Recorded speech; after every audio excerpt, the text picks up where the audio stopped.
நீங்கள் அங்கே நிகழ்ச்சி போயிடாதீங்க, உங்களை கொலை பண்ணுறது ரெடியாக இருக்கிறாங்க, பாம்பு போட போகிறாங்களா, போயிடாதீங்க, அங்கே சங்கத்தமிழில் ஒருத்தர் ஏதோ புதுசாக போட்டிருக்கலாம், அவர் நிகழ்ச்சி நடத்தி சொல்கிறார், அவரை உடனே வர சொல்லிடுங்க. பெரிய கலவரம், ரெண்டு பக்கத்து இங்கிட்டு ஒரு 100 பேர், அங்கிட்டு ஒரு 100 பேர், அது மாதிரி எனக்கு ஃபுல்லாக போலீஸு. ஆனால் இப்போ உங்களுக்கு இடைநீக்கம் அப்படின்ற ஒரு விஷயம் வந்து நடந்து எப்படியும் ஒரு மாதம் ஆகிடுச்சு. ஸோ அது என்னதான் ஆச்சு, உங்களை எப்படி தான் அட்ரஸ் பண்ணுறது? மாநில இளைஞரணி செயலாளர்னு சொல்லணுமா, இல்லை முன்னாள் மாநில இளைஞரணி செயலாளர்னு சொல்லணுமா? பொறுப்புகள் வரும் போகும், ஆனால் நம்ம பொறுப்பாக செயல்பட்டால் மக்கள் நம்மளை வரவேற்பார்கள். அதில் வந்து அவர் என்ன கொடுத்துருந்தாருன்னா, எங்கள் தலைவர் 3 மாதம் வந்து நீங்கள் அமைதியாக இருக்க வேண்டும் அப்படின்னு இருந்தார். சரி, நம்ம 3 மாதம் அமைதியாக இருக்க முடியாது, 1 மாதம் அமைதியாக இருப்போம்னு இருந்துட்டு, நான் வந்து வருகின்ற 6ஆம் தேதி அல்ல 7ஆம் தேதி தலைவரை சந்திக்கலாம் என்று நான் இருக்கிறேன். சந்தித்து என்னதானே உங்களுக்கு பிரச்சனை அப்படின்னு நம்ம நேருக்கு நேராக கேட்டுருவோம். முக்கியமாக நேற்று கூட நான் வந்து தம்பி ராமையா அவர்களை கூட சந்தித்தேன். அவருக்கு அரசியல் தெரியுது, நம்ம கூட அவர் ஒரு நடிகர்னு நம்ம நினச்சோம், அவர் நடிப்பையெல்லாம் தாண்டி அவருக்கு அரசியல் புரிய ரொம்ப அதிகமாக இருக்குது. எனக்கு அண்ணன் தெரியும், எழுச்சி தமிழர் நல்ல நண்பர், நான் ஒன்றும் பேசட்டுமா அப்படின்னாரு. இல்லை அதெல்லாம் ஒன்றும் பேச வேண்டாம், தலைவர் அமைதியாக இருக்க மாட்டார், அவருக்கு வந்து சங்கத்தமிழை வந்து இடைநீக்கம் செய்த பிறகு அவர் மன உளைச்சலாம் இருப்பார். நான் ஓப்பனாக சொல்கிறேனே, இந்த ஓமலூர் விசிக செயற்குழுலாம் சேர்ந்து வந்து அவர் தான் வந்து துணை முதல்வராக ஆகணும் அப்படிங்கிற ஒரு முடிவும் வந்து எடுத்திருக்கிறதா வந்து ஒரு பேச்சு வந்து வந்திருக்கு. ஸோ அதை பற்றின உங்களோட கருத்து என்ன சார்? திருச்சி கிழக்கில் தலைவர் எழுச்சி தமிழர் அவர்கள் விடுதலை சிறுத்தைகள் கட்சியின் சார்பில் போட்டியிட வேண்டும் என்று, மேலும் ஆளும் இந்த அமைச்சரவையில் துணை முதல்வராக பங்கேற்க வேண்டும் என்பதுதான். அந்த தம்பி, அதாவது சேலத்தை சார்ந்த ஓமனூர் சாமுராய், அவர் கட்சியுடைய இப்போ மாவட்ட செயலர். இதற்கு முன்னால் வந்து நான் மாநில இளைஞரணி செயலாளர் இருக்கும் பொழுது அந்த தம்பி அந்த இளைஞரணியில் மாவட்ட செயலாளர் இருந்தவர். ரொம்ப ஆக்டிவான ஆள், சுறுசுறுப்பானவர். வெறும் எலெக்ஷன் 2 மட்டும் பத்தாது, நின்று வெற்றி பெற்று நீங்கள் துணை முதல்வர் ஆக வேண்டும் என்று சொல்கிறார்கள். அது அவங்களுடைய கருத்து. ஆனால் தலைவர் தெளிவாக சொல்லிட்டார். இப்போ அடுத்து வந்து பார்த்தீங்கன்னா, சமீபத்தில் சிஎம் நம்ம விஜய் அவர்களை பற்றி அவதூறாக பேசி வந்து அனிதா ராதாகிருஷ்ணன் அவர்களை கைது பண்ணியிருந்தாங்க. அந்த அனிதா ராதாகிருஷ்ணன் என்றவர் வந்து ஒரு அரசியல்வாதியே இல்லை, நான் தான் சொல்கிறேன், அவர் பக்காவான ஒரு ரவுடி மாதிரியான ஒரு தோரணை உள்ளவருங்க. இந்த ஆட்சியை நான் 6 மாதத்தில் கலைப்பேன், ஒரு கலைக்கிறாராம். டிவிக்கு இருக்கின்ற எம்எல்ஏக்களை தரக்குறைவாக அவர் பேசியிருக்கிறார். என்ன பேசியிருக்கிறான்னா, நீங்கள் பூரா கஞ்சா குடிக்கீங்க, போதை வசதிகள் பயன்படுத்துவாங்க, திரிஷாவை தவறாக பேசியிருக்கிறார். அதே மாதிரி அவர் மனைவி சங்கீதாவை தவறாக பேசியிருக்கிறார். இன்னும் ரவுடிகள் அதிகமாக தன் பக்கமே வைத்திருப்பவர், அதை ஓப்பனாக சொல்கிறேன்ல. அதனாலே மிரட்டி பார்க்கிறாரு. எங்களையே மிரட்டி நீ ஜெயிக்க முடியல, விஜயாவை ஜெயிக்க போற, கரெக்டா இல்லையா?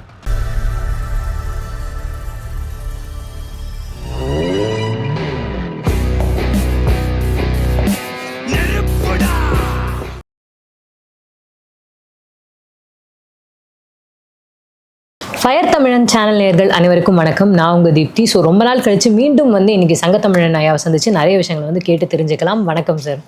வணக்கம். ஓகே சார், முதல் கேள்வியாக நான் ஒரு விஷயம் உங்ககிட்ட கேட்குறேன், நீங்கள் வந்து தப்பாக நினச்சிக்காதீங்க. ஏன்னா இப்போ நான் ஒரு வாட்டியும் வந்து இன்ட்ரடியூஸ் பண்ணும்போது சங்கத்தமிழன் ஐயான்னு சொல்கிறேன். ஆனால் இப்போ உங்களுக்கு இடைநீக்கம் அப்படின்ற ஒரு விஷயம் வந்து நடந்து எப்படியும் ஒரு மாதம் ஆகிடுச்சு.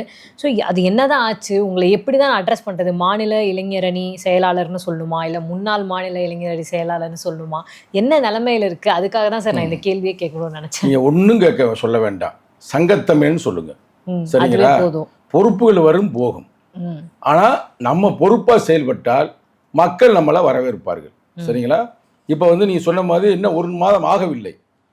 போன 7ஆம் தேதி அவர் வந்து இடைநீக்கம் செய்தார். இப்போ 7ஆம் தேதி வரப்போகுது. அதில் வந்து அவர் என்ன கொடுத்துருந்தாருன்னா, எங்கள் தலைவர் 3 மாதம் வந்து நீங்கள் அமைதியாக இருக்க வேண்டும் அப்படின்னு இருந்தார். சரி, நம்ம 3 மாதம் அமைதியாக இருக்க முடியாது, 1 மாதம் அமைதியாக இருப்போம்னு இருந்துட்டு, நான் வந்து வருகின்ற 6ஆம் தேதி அல்ல 7ஆம் தேதி தலைவரை சந்திக்கலாம் என்று நான் இருக்கிறேன், சரிங்களா? சந்தித்து என்னதானே உங்களுக்கு பிரச்சனை அப்படின்னு நம்ம நேருக்கு நேராக கேட்டுருவோம் அப்படின்றதுல இப்போ நிறைய பேர் எனக்கு ஃபோன் பண்ணுறாங்க. இப்போ தொண்டர்கள் நிறைய பேர் வந்து ஃபோன் பண்ணுறாங்க, நண்பர்கள் ஃபோன் பண்ணுறாங்க. முக்கியமாக நேற்று கூட நான் வந்து தம்பி ராமையா அவர்களை கூட சந்தித்தேன். அவருக்கும் அரசியல் தெரியுது, நம்ம கூட அவர் ஒரு நடிகர்னு நம்ம நினச்சோம், அவர் நடிப்பையெல்லாம் தாண்டி அவருக்கு அரசியல் புரிய ரொம்ப அதிகமாக இருக்குது. நேற்று ஏறக்குறைய ஒரு 1.5 மணி நேரம் பேசினேன், அந்த போனதே நமக்கு தெரியலை. அவ்வளோ ஒரு சிறப்பான கருத்து சொன்னார். அவர் கூட சொன்னார், எனக்கு அண்ணன் தெரியும், எழுச்சி தமிழர் நல்ல நண்பர், நான் ஒன்றும் பேசட்டுமா அப்படின்னாரு. இல்லை அதெல்லாம் ஒன்றும் பேச வேண்டாம். அப்படி பெரிய அரும்பெரும் சில பெரிய தலைவராக என்கிட்ட பேசியிருக்கிறாங்க. ஆனால் பட் நான் சொல்லிட்டேன், இது வந்து என்னுடைய பிரச்சனை, நான் வந்து ஒரு தவறாக செயல்பட்டு விட்டேன் அப்படின்ற மாதிரி ஒரு இடைநீக்கம்ன்றது என்ன சும்மா செய்வாங்களா? அது தலைவருடைய மனதில் இருக்குது. அதை நம்ம நேரடியாக சென்று, நான் இப்போ ஒரு 15 நாட்களுக்கு முன்னால் வந்து சந்தித்து பெருசாக பேசலை. நான் விளக்கம் தான் கொடுத்தேன், ஒரு 4 பக்கம் விளக்கம் கொடுத்துருக்கிறேன். அது நேரம் படித்திருப்பார் என்று நான் நம்புகிறேன். இல்லை இன்னமும் படிக்கவில்லையா என்று எனக்கு தெரியவில்லை. ஆனால் நான் போன பிறகு அந்த 4 பக்கம் லெட்டரை வந்து என்ன எழுதியிருக்கிறேன் அப்படின்றத நான் எடுத்து சொல்லுவேன். அவர் அப்பயே சொன்னார், நான் படிச்சுட்டேன் பாடினார். ஏன்னா அவருக்கு அனுப்புவதற்கு முன்னாடி நான் வாட்ஸ்அப்பில் அனுப்பியிருந்தேன். அப்போ இவ்வளவு நிகழ்வுக்கு பிறகும் தலைவர் அமைதியாக இருக்கிறார் என்றால், தலைவர் அமைதியாக இருக்க மாட்டார். அவருக்கு வந்து சங்கத்தமிழை வந்து இடைநீக்கம் செய்த பிறகு அவர் மன உளைச்சலில் இருப்பார். நான் ஓப்பனாக சொல்கிறேனே. ஆனால் என்னை இடைநீக்கம் செய்ய வேண்டும் என்று ஒரு சில பேர் திட்டமிட்டு செய்திருக்கிறார்கள் என்ற செய்தி கிடைத்திருக்கிறது, நம்பகத்தகுந்த செய்தி கிடைத்திருக்கிறது.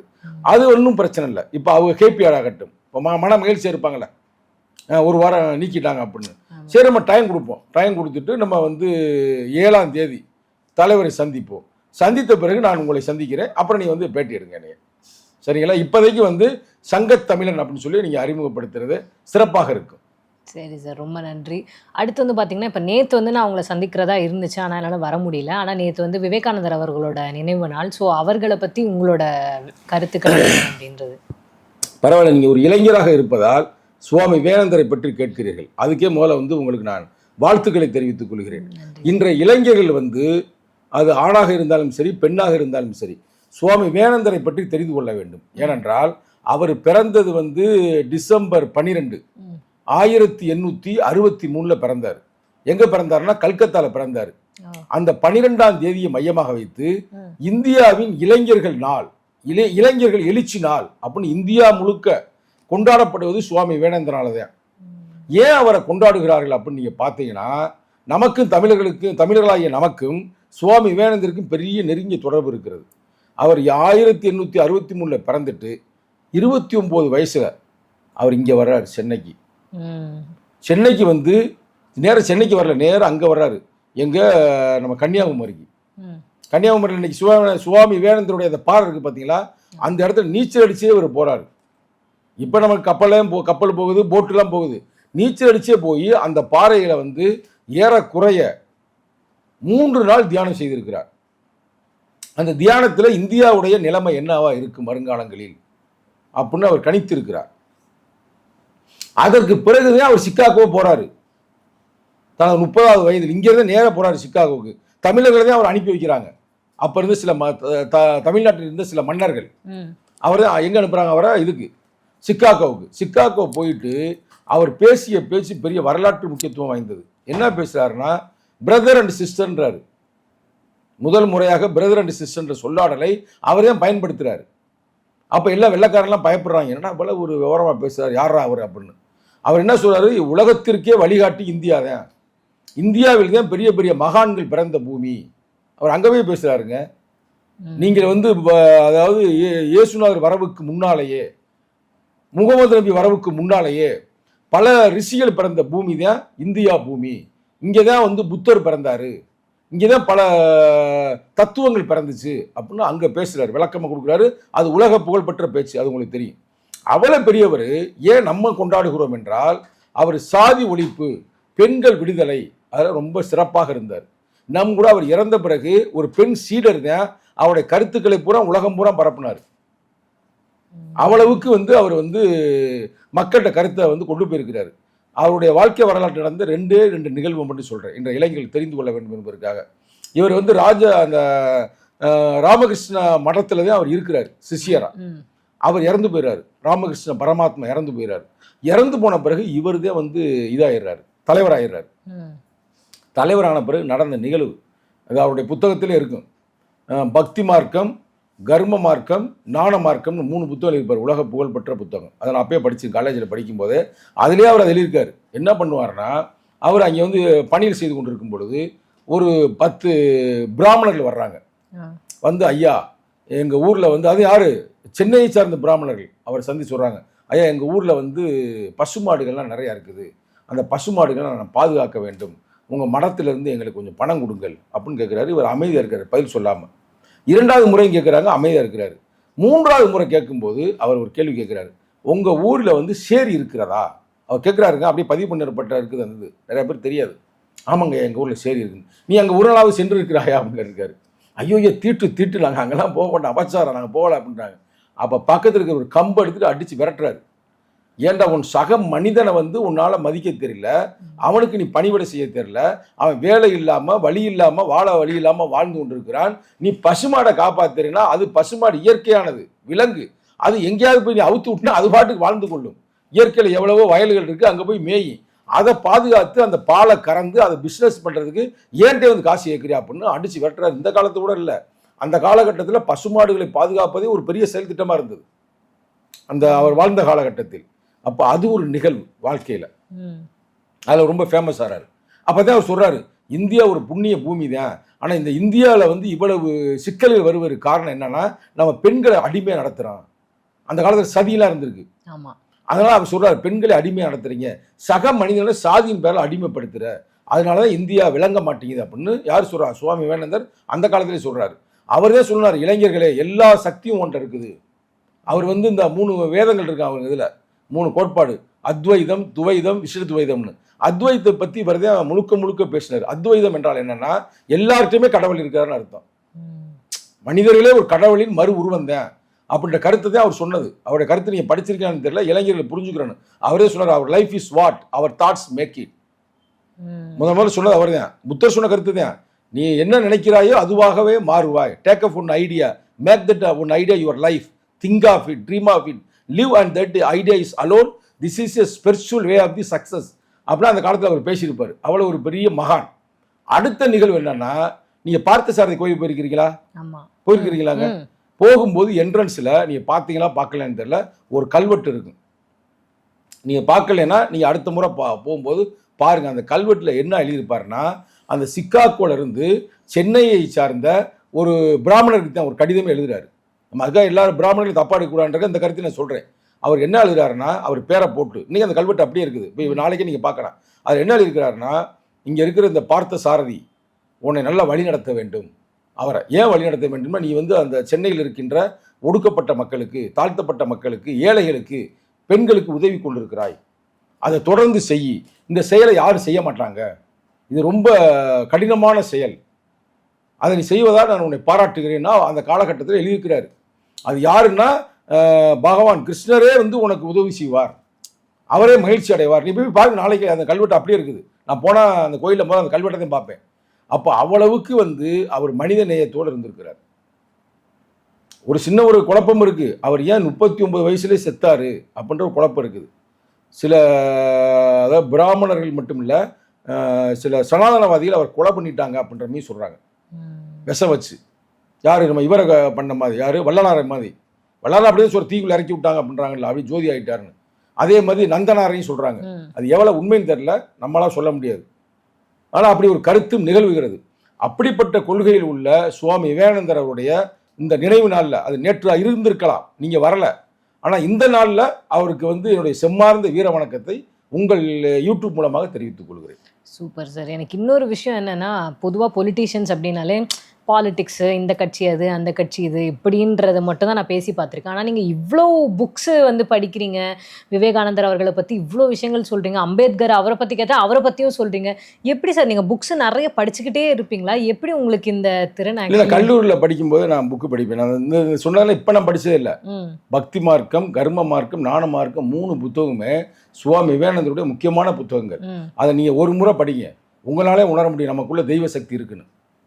அவர் அதானே சொல்கிறார், நீ தெய்வத்தை வெளியில் போய் தேடாத, அது உருவத்திலாம் இல்லை, தெய்வம் வந்து உன் உள்ளேயே இருக்குது அப்படின்றத அவர் அனுபவபூர்வமாக சொல்லிப்பார். அதை நீ படிச்சுன்னு வச்சுக்க தூங்கவே முடியாது. அவர் வெளியிலே வந்து பார்த்தா சாமியார்னு சொல்லுவாங்க, ஆனால் நீ உள்ளே போனதா அவர் மாபெரும் ஒரு புரட்சியாளர். அதனால் அவர் புத்தகங்களை அந்த கல்லூரி காலங்களையும் படித்திருக்கிறேன். அதே சுவாமி விவேகானந்தர் புத்தகங்களையும் படித்திருக்கிறேன். மன்னிக்கணும், அம்பேத்கருடைய புத்தகங்களையும் படித்திருக்கிறோம்.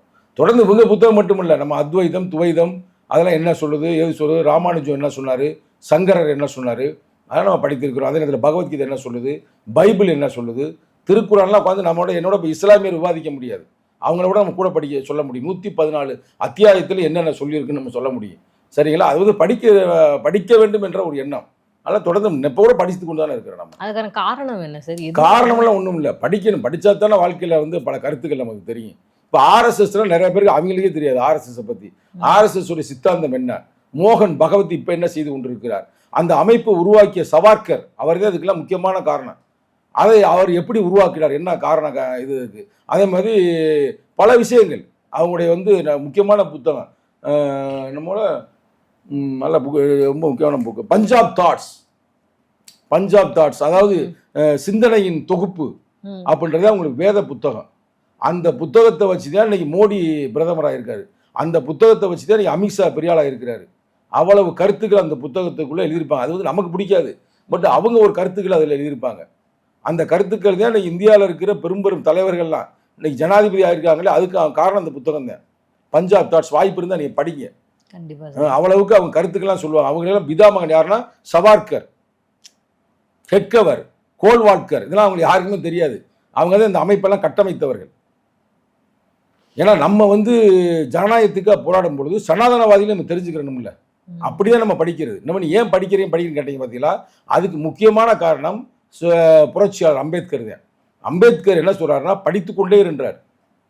படிப்பு தான் உனக்கு வந்து ஒரு பாதுகாப்பு. அவர் மட்டுமல்ல, பெரிய அறிஞர் பெருமக்கள் எல்லாருமே என்ன சொல்றாங்கன்னா, நிறைய படிக்கணும். இப்போ படிக்கிறதே முடிஞ்சு போச்சு, எல்லாம் இப்போ ரீல் பார்க்குறதே ஃபுல்லாக கவனமாக இருக்கிறார்கள். ஆனால் இன்றைய இளைஞர்கள் சுவாமி விவேகானந்தருடைய இந்த நினைவு நாளில் உங்களுக்கு சொல்கிறேன், நிறைய புத்தகங்களை படியுங்கள். ஏன் நீ இதிலே படிக்கலாமே, கம்ப்யூட்டர்லேயே நீங்கள் மொபைல்லே நீங்கள் படிக்கலாம். அதை படித்தால் நல்லது அப்படின்றது என்னுடைய கருத்து. இந்த ஓமலூர் விசிக செயற்குழுலாம் சேர்ந்து வந்து அவர் தான் வந்து துணை முதல்வராக ஆகணும் அப்படிங்கிற ஒரு முடிவும் வந்து எடுத்திருக்கிறதா வந்து ஒரு பேச்சு வந்து வந்திருக்கு. ஸோ அதை பற்றின உங்களோட கருத்து என்ன சார்? அதாவதுமா, அந்த தம்பி, அதாவது சேலத்தை சார்ந்த ஓமலூர், அவர் வந்து சாமுராய், அவர் கட்சியுடைய இப்போ மாவட்ட செயலர். இதற்கு முன்னால் வந்து நான் மாநில இளைஞரணி செயலாளர் இருக்கும் பொழுது அந்த தம்பி அந்த இளைஞரணியில் மாவட்ட செயலாளர் இருந்தார். ரொம்ப ஆக்டிவான ஆள், சுறுசுறுப்பானவர். அவர் வந்து ஒரு செயற்குழு போட்டிருக்கிறாரு. அந்த செயற்குழுவில் அவர் என்ன சொல்கிறார் என்றால், வருகின்ற தேர்தலில் எழுச்சி தமிழர் நிற்க வேண்டும். குறிப்பாக எந்த தேர்தலில், திருச்சி தேர்தல், இடைத்தேர்தலில் அப்படின்னா அவர் விருப்பம். அதை அவங்க ஒருமனமாக தேர்ந்தெடுத்திருக்காரு. வெறும் எலெக்ஷன் நின்றா மட்டும் பத்தாது, நின்று வெற்றி பெற்று நீங்கள் துணை முதல்வர் ஆக வேண்டும் என்று சொல்கிறார்கள். அது அவங்களுடைய கருத்து. ஆனால் தலைவர் தெளிவாக சொல்லிட்டார், இடைத்தேர்தலில் நான் நிற்க மாட்டேன், இந்த அமைச்சர் பதவிக்கு நான் போக மாட்டேன் இப்போதைக்கு அப்படின்னு அவர் சொல்லியிருக்காரு. இருந்தாலும் அவர் தொண்டர்கள் வந்து கோரிக்கை வைப்பது அவருடைய உரிமை. நான் எலெக்ஷன் நிற்க மாட்டேன்னு சொல்வது எங்கள் தலைவருடைய கடமை. அதனால் நம்ம அதில் வந்து கருத்து சொல்வதற்கு ஒன்றுமில்லை. நான் அந்த தம்பிமார்களை வாழ்த்துகிறேன், பாராட்டுகிறேன். ஆனால் நீங்கள் இப்போ இத்தனை வருஷமா திருமாவளவர்கள் அவளோட பழகிட்டு இருக்கீங்க, அவர் ஏன் அது வந்து நிற்க மாட்டேன்னு சொன்னாருன்றதுக்கு காரணம் எதுவும் உங்களுக்கு? ஒரு காரணம் இல்லைம்மா. அதாவது என்னன்னா, நம்ம வந்து திமுக கூட்டணியில் வெற்றி பெற்று இன்னைக்கு வந்து நம்ம ஆதரவு கொடுக்குறோம், சரிங்களா? நம்ம இப்போ அடுத்து இப்போ நம்ம கூட்டணியில் இங்கே இருக்க போகிறோமான்னு அறிவிக்கலை, அஃபிஷியலாக ஆதரவு தான் கொடுத்து கொண்டிருக்கிறோம்.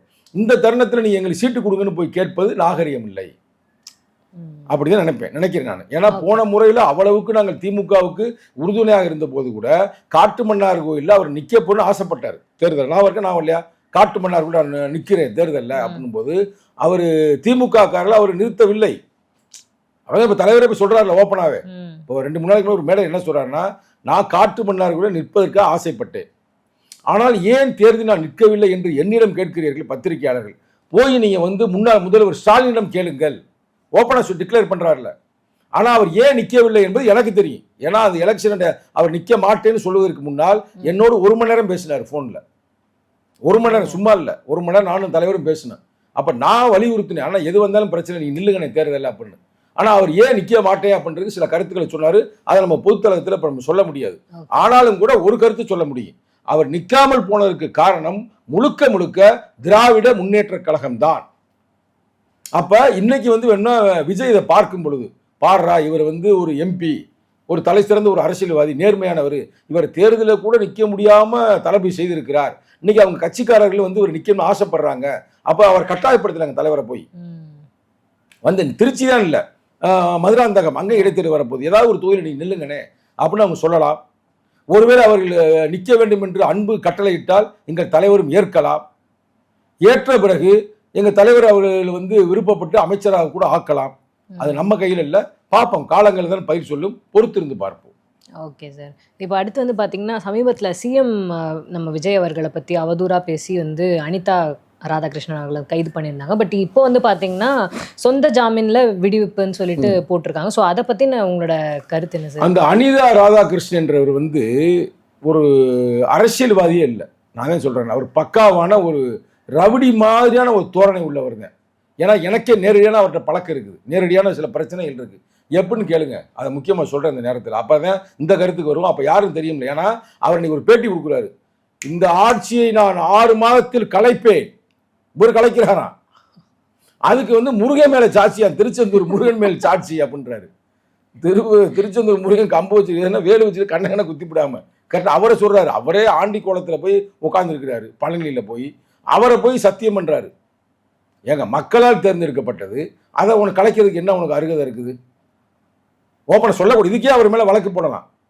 டிவிக்கே இருக்கின்ற எம்எல்ஏக்களை தரக்குறைவாக அவர் பேசியிருக்கிறார். என்ன பேசியிருக்கிறான்னா, நீங்கள் பூரா கஞ்சா குடிக்கீங்க, போதை வஸ்துகள் பயன்படுத்துவாங்க, திரிஷாவை தவறாக பேசியிருக்கிறார். அதே மாதிரி அவங்க மனைவி சங்கீதாவை தவறாக பேசியிருக்கிறார். அதனால வழக்கு தொடுத்துருக்குறாங்க, தப்பு இல்லை. அந்த வழக்கு நீதிமன்றத்துக்கு போய் அவங்க முன்ஜாமீன் கேட்கும்போது ஜாமீன் கொடுக்க முடியாதுன்னு நீதிபதியே சொல்லியிருக்கிறாரு. நீங்கள் ஏற்கனவே எம்எல்ஏ இருந்திருக்கிறீங்க, அதிமுகவில் திமுக இருந்திருக்கிறீங்க, அமைச்சராக இருந்திருக்கிறீங்க, பொதுத்தளத்தில் எப்படி பேச வேண்டிய அறிவு கூட இல்லாமல் நீங்கள் பண்ணியிருக்கீங்கன்னு கொடுக்கல. அதனால இவங்க கைது பண்ணாங்க. இப்போ நீதிபதிகிட்ட போயிட்டு ஜாமீன் வச்சு வெளியில் வந்துட்டார். ஜாமீன்னா ஒரு 10 நாள் கையெழுத்து போடணும், யாராவது கூட கைது மாதிரி. அதை விடுங்க, இவரை பற்றி சொல்கிறேன். இவருக்கு நமக்கு இருக்கிற உறவு 2010 நான் நினைக்கிறேன்.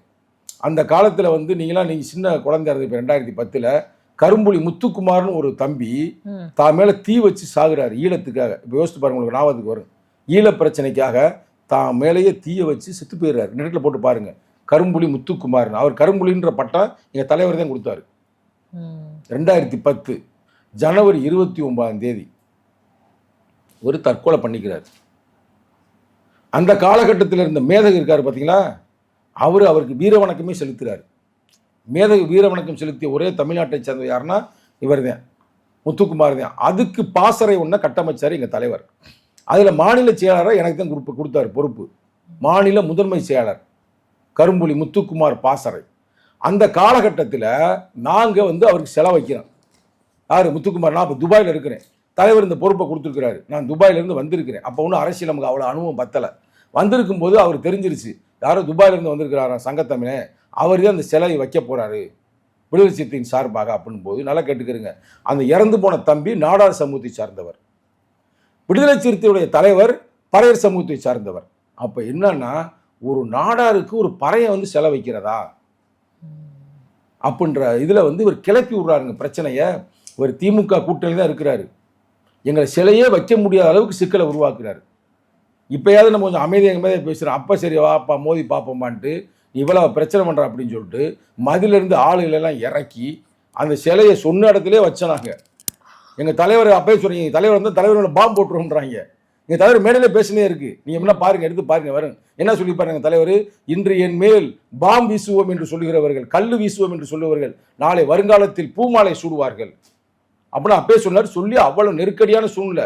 அப்போ டாக்டர் கலைஞர் மு கருணாநிதி முதல்வர் அவர் சொல்கிறார் எங்கள் தலைவருக்கு ஃபோன் பண்ணி, நீங்கள் அங்கே நிகழ்ச்சி போயிடாதீங்க, உங்களை கொலை பண்ணுறது ரெடியாக இருக்கிறாங்க, பாம்பு போட போகிறாங்களா, போயிடாதீங்க. அங்கே சங்கத்தமிழில் ஒருத்தர் ஏதோ புதுசாக போட்டிருக்கலாம், அவர் தான் நிகழ்ச்சி நடத்தி சொல்கிறார், அவர் உடனே வர சொல்லியிருங்க, பெரும் பிரச்சனையாயிருந்தது. எங்கள் தலைவர் ஃபோன் பண்ணுறாரு, என்னப்பா சேஃபாக இருக்கியாப்பான்றாரு. ரொம்ப சேஃபாக இருக்கேன், ஒன்றும் பிரச்சனை இல்லை, நான் வந்து ஆகணுமாப்பா அப்படின்றாரு. சும்மா ஒரு ஜோக். வருவார் அவர் உறுதியாக கேட்குறாரு, நம்ம எப்படி தைரியமாக இருக்குமா இல்லையான்னு. வாங்கினே நம்மளாம் அறிவிச்சிட்டோம், அப்புறம் என்ன பண்ணுறது. நீ இப்போ நெட்டில் போட்டு பாருங்க, சன் நியூஸ்லாம் பயங்கர ஃப்ளாஷ் நியூஸ். அந்த காலகட்டத்தில் ஜெயா நியூஸ்லாம் பெரிய கலவரம், 2 பக்கெட், இங்கிட்டு ஒரு 100 பேர், அங்கிட்டு ஒரு 100 பேர். அது மாதிரி எனக்கு ஃபுல்லாக போலீஸு, அது மாதிரி ஒரு நெருக்கடி. ஏன்னா நான் அங்கேயே ஒரு இடத்த வாங்கி அந்த இடத்த வந்து நாங்கள் தலைவருக்கு தான் ஒப்படைக்கிறோம். அது வெறும் நான் மட்டும் சொந்தமாக செய்யலை, அமீரக விடுதலை சிறுத்தையின் மூலமாக நானும் அமீரக விடுதலை சிறுத்தை சேர்ந்து அந்த இடத்த வாங்கி ஒப்படைச்சு அங்கேயே ஒரு சிலை, வெண்கல சிலை இப்போ இருக்குது. அங்கே திருச்செந்தூர் போகிற தமிழர்கள்லாம் பார்க்குறாங்க, பெரிய சிலை. அந்த சிலையை கீழே எழுதிப்பார் தலைவர், தன்மான தமிழ் புலி, தமிழீழ கொள்கை புலி, ஈழத் தமிழருக்காய் உயிர் கொடுத்த தமிழ்நாட்டு கரும்புலி அப்படின்னு போட்டு தலைவர் கையெழுத்து போட்டிருப்பார். அப்படி ஒரு சிலை வைக்கும்போது இவர் எனக்கு பயங்கர நெருக்கடியை கொடுத்தார் தனிப்பட்ட முறையில். நாங்கள் அதெல்லாம் கவலைப்படலை.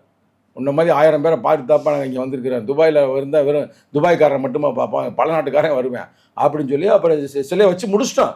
சக்சஸ் ஆயிருச்சு. அப்பயே எனக்கு தெரியும் அவரை பத்தி, ரொம்ப சாதி வெறி கொண்டவர். அது மட்டும் அல்லாமல் ஒரு குண்டா இன்னும் ரவுடிகள் அதிகமாக தன் பக்கமே வைத்திருப்பவர். நான் ஓப்பனா சொல்றேன்ல, அதனாலே மிரட்டி பார்க்கிறாரு. எங்களையே மிரட்டி நீ ஜெயிக்க முடியல, விஜயாவை ஜெயிக்க போற. கரெக்டா இல்லையா? விஜய் சாதாரண ஆளா? நாங்க கூட ஒரு குறிப்பிட்ட கட்சியில ஒரு இளைஞரணி செயலாளர், அது கூட தலைவருடைய பாதுகாப்புல வெற்றி பெற்றோம். சும்மா அது நம்முடைய சிறப்பு சொன்ன, நம்ம பின்வாங்கல. தலைவர் இருக்காரு, நம்ம எப்படி செஞ்சுக்கலாம் அப்படின்னு, தொண்டர்கள் இருக்கிறாங்கன்னு. ஆனா நீ விஜய்க்கு அப்படியா இருக்குது? விஜய்க்கு பின்னாடி தலைவர் இருக்கிறாரு, நாங்களும் இருக்கிறோம். சரியா இல்லையா? அதனால நீ விஜயை வந்து கவிழ்ப்போம், தோற்கடிப்போம், எலெக்ஷன் தோற்கடிங்க, அது உங்களுக்கு தரம்பரதான் செய்யுங்க. அது ஒன்று. ஆனால் மிரட்டக்கூடாது. முதல்வர் மிரட்டுறாரு, முன்னாள் முதல்வர். நாங்கள் ஆட்சியை கவிழ்த்துரும் சொல்லிவிட்டு லண்டன் தப்பி ஓடி போயிட்டாரு. இப்போ இல்லை, லண்டன் போயிட்டாப்புல. அதனால் வாய்ஸ் விடால் விடுறதுல உங்க பயங்கரமான ஆளுங்க. இப்போ கூட அவங்களுடைய கட்சியோடைய முக்கியமான அமைப்பு செயலர் RS பாரதி நேராக போய் ஆளுநரை பார்த்துக்கிட்டு கலைக்க போகிறோம், அங்கே போய் நாங்கள் மனுவை கொடுத்துருக்குறோம், அதை கொடுத்துருவோம், இதை கொடுக்குறோம்னு பேசியிருக்கிறார்கள். இது அரசியல் நாகரிகம் அல்ல.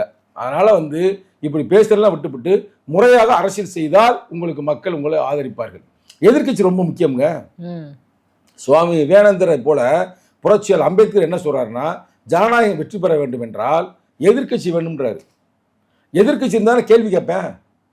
எதிர்க்கட்சி இல்லாமல் இருந்தால் இவங்க வந்து தாந்தோண்டித்தனமாக போயிடுவாங்க. அப்போ எதிர்க்கட்சி பட்டை யார் கொடுத்துருக்கா? உங்களுடைய இளவரசனுக்கு தானே கொடுத்துருக்காங்க, உதயநிதி ஸ்டாலினுக்கு. ஒழுங்காக உட்காந்து எதிர்க்கட்சி வேலையை செய்யுங்க.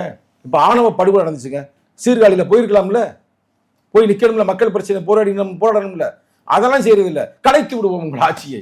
இது என்ன பைத்தியக்காரத்தனமாக இருக்குது. உண்மையிலே வந்து மக்களே சிரிக்கிறார்கள். இப்போ நீங்கள் மட்டும் சிரிக்கலை, பொதுமக்களே சிரிக்கிறார்கள் இதை பார்த்து. ஓகே சார், ரொம்ப நன்றி. ரொம்ப அழகான நிறைய விஷயங்கள் வந்து சொன்னீங்க. நீங்கள் சொன்ன மாதிரி இன்னொன்று ஒரு 2 நாட்களில் உங்களோட நிலவரம் என்ன, இடைநீக்கம் பண்ணாங்க, அதை பற்றி என்ன விஷயம் தெரிய வரும்னு நான் நம்புகிறேன். ஸோ ரொம்ப நன்றி சார், ரொம்ப அழகான நிறைய. ஓகே, உங்கள் நம்பிக்கை வீண் போகாது. மீண்டும் சந்திப்போம். நன்றி, வணக்கம்.